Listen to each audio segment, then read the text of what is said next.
Bienvenidos a Pizarra Digital. Hoy hablaremos de la censura periodística por grupos armados ilegales en el Catatumbo colombiano. Los periodistas de este país están rodeados de enemigos, grupos al margen de la ley, funcionarios, fuerza pública y Estado hacen que entre amenazas, acosos, obstrucciones del ejercicio laboral y desprotección, la violencia contra la prensa quede en la impunidad. Aún así, los periodistas se levantan día a día y se sobreponen al asedio de la violencia con la que están obligados a convivir. En el 2018, la violencia contra la prensa creció con fuerza en Norte de Santander, uno de los departamentos con el número más alto de violaciones en cuanto a la libertad de prensa. La FLIP documentó más de 29 agresiones con 40 víctimas, un aumento considerable con relación a las 10 agresiones y 15 víctimas del año 2017. La mitad de las agresiones ocurrieron en el Catatumbo, región donde la ciudadanía y la prensa se encuentran acorraladas en medio de la guerra que se presenta entre los dos grupos armados como lo son el ELN y el EPL. Tras la imposición del paro en abril de 2018, el acoso de los grupos armados hizo que casi durante un mes las emisoras del Catatumbo tuvieran que cerrar u operar a media marcha, cediendo así a las amenazas de los grupos violentos que exigían la publicación de comunicados sobre el paro. Estas exigencias crean un riesgo adicional para los periodistas, ya que pueden ser señalados de estar colaborando con estos grupos armados.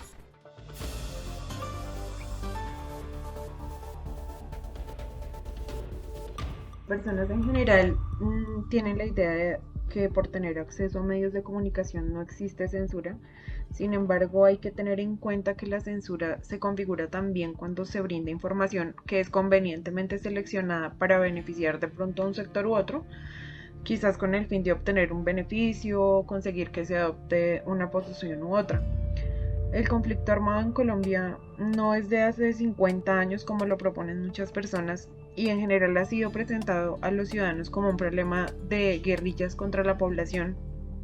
Sin considerar de pronto otros sectores, considero que aún hace falta ampliar la óptica del conflicto desde los diferentes sectores poblacionales de manera imparcial, es decir, sin que medien intereses políticos. Que permitan de pronto a las personas tomar posiciones independientes y conocer mejor la historia del país para corregirla. Aquí es importante el papel que juega de pronto el periodista o el comunicador, considerando que en Colombia pues es un país en donde la fuente principal de información son los medios nacionales, por ejemplo, y es allí donde yacen realmente las principales fuentes de censura. Considero que hasta que no exista una independencia de los medios de comunicación, pues será muy difícil realmente combatir esta problemática. La censura de los periodistas en el conflicto armado es algo supremamente delicado. En un conflicto que lleva más de 50 años en desarrollo, en un país como Colombia es clave que las investigaciones periodísticas salgan a la luz sin ningún tipo de corte, sin ningún tipo de censura, porque esto permite conocer la verdad sobre los hechos y no solo conocer una parte o conocer la versión de una de las partes acerca de ese conflicto, por lo cual es supremamente valiosa las investigaciones de los periodistas y estas no deben ser censuradas al momento de salir a la luz, por lo cual es clave también en la reparación de las víctimas, ya que en muchas ocasiones estas verdades contadas por los periodistas permitan conocer a mayor rango nuestro conflicto armado. Vimos a lo que sucedía en la década de los 90 y era que los narcos, por decirlo así, las guerrillas buscaban silenciar a los periodistas con el objetivo de que no se dé a conocer qué es lo que sucede hoy en día o lo que sucedía en aquella época de las drogas y los negocios ilícitos que están en ojos de Estados Unidos y de la comunidad internacional. Entonces, cuando un periodista busca establecer verdades a través de su información, a través de las cámaras, a través de los micrófonos, estos vándalos, por decirlo así, buscan censurarlos, callarlos. Y es que el periodista, cuando transmite la información, puede correr dos riesgos: o que reconozcan su labor o que lo silencien, y al silenciarlo estamos censurando los medios de comunicación. La historia de la libertad de expresión en el Catatumbo ha estado marcada por amenazas, secuestros y agresiones. Desde el año 2008 se han registrado diferentes ataques a la prensa, secuestros a periodistas que han sido perpetuados en este territorio. La prensa convive con la censura. De acuerdo a cifras del proyecto Cartografías de la Información de la FLIP, alrededor del 53% de la población se encuentra en silencio, es decir, que sus habitantes no tienen acceso a la información sobre su municipio. La convivencia del conflicto armado ha impactado de manera directa la forma de hacer periodismo y se acepta la autocensura como parte cotidiana del trabajo. Hay temas que explícitamente están prohibidos por miedo a las consecuencias y hay muchas emisoras que prefieren suplir la programación con contenidos musicales.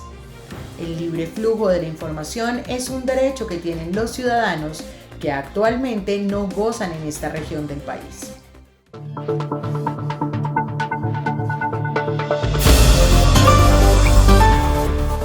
El derecho a la información tiene un fundamento constitucional en el artículo 74 de la Constitución Política de Colombia. Por lo tanto, pues se convierte en un deber para el Estado velar por el cumplimiento y garantizar el ejercicio de este derecho pues, a los ciudadanos. Al respecto me adhiero a los pronunciamientos que hace la OEA, establece pues unos deberes especiales del Estado, en este caso y que están encaminados a tres aspectos importantes que son la prevención, la protección y la procura de la justicia. Es deber definitivamente del Estado adoptar una posición preventiva. Podríamos decir que se hace necesaria la adopción de discursos públicos que contribuyan a prevenir y de paso legitimar la labor del periodista. Poder regular y establecer una sanción, una categoría específica de delitos que sean cometidos contra la libertad de prensa o de expresión. De tomar medidas severas contra todas las acciones que afecten la libertad de prensa, porque el Estado debe ser el garante y el que permita que la prensa muestre la verdad de los hechos en el conflicto armado en Colombia y de todas las realidades posibles existentes en nuestro país. Así que el Estado es fundamental y debe poner a trabajar todos los mecanismos que tenga para defender la libertad de prensa en nuestro país.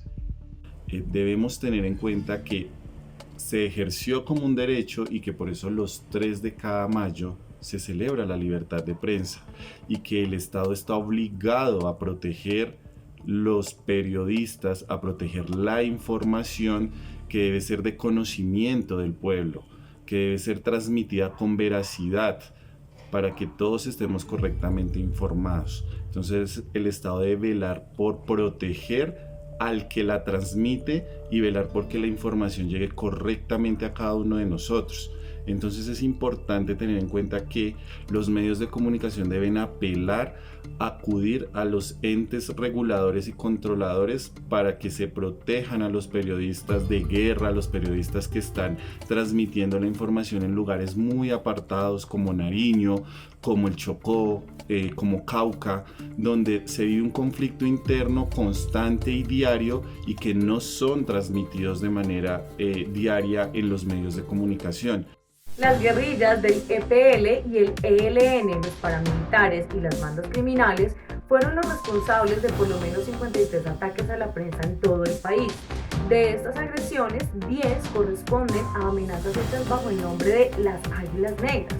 Desde el 2000, Colombia cuenta con un sistema de protección para periodistas actualmente a cargo de la Unidad Nacional de Protección, que ha contribuido a la reducción de ciertas agresiones en cuanto a la labor periodística.